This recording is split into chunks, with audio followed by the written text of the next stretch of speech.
With the release of Bethesda's Rage 2, the latest in a long line of massive open-world games has arrived to soak up players' days and nights like a sponge, or a vampire, or whatever analogy you prefer.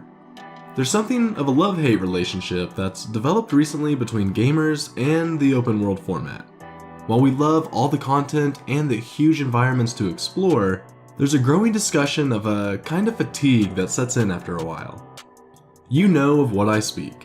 You dive into that new game, running around picking up loot, clearing out NPC encampments, discovering new parts of the gigantic map, and it's all fun for the first few hours, or maybe more.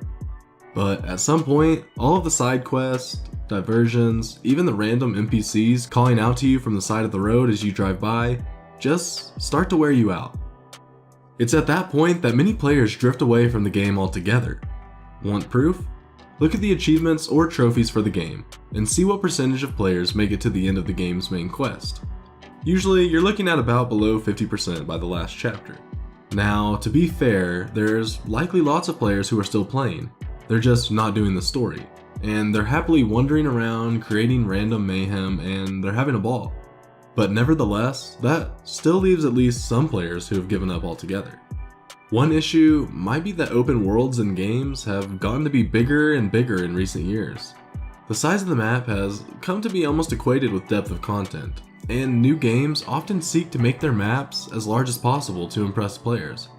But does there come a point at which there's too much land to explore, leaving a lot of it untouched? Certainly, we saw with the recent Red Dead Redemption 2 that the sheer size and level of, sometimes mundane, detail could wear players down and kill the fun. There's also the issue of story.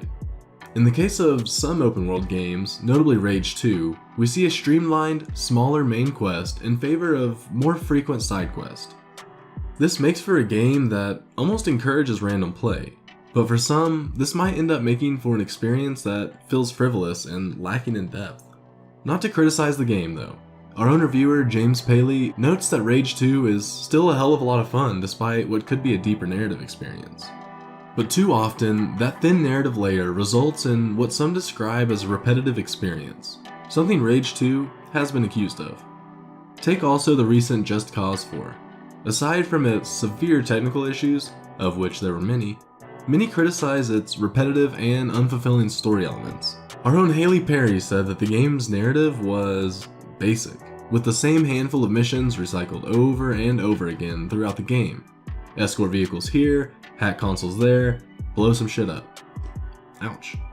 From Days Gone to Mafia 3 and a whole slew of other recent open world games, we're often hearing the same complaint. Yes, it's a massive world to explore, but one that lacks purpose, and seems to be more concerned about keeping you busy than offering a unique experience. So, is there a point where players get sick of just random violence and mayhem?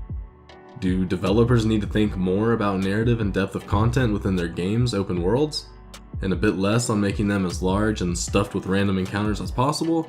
It's a question that deserves at least a discussion, even as we continue to sink countless hours into the latest huge virtual playgrounds.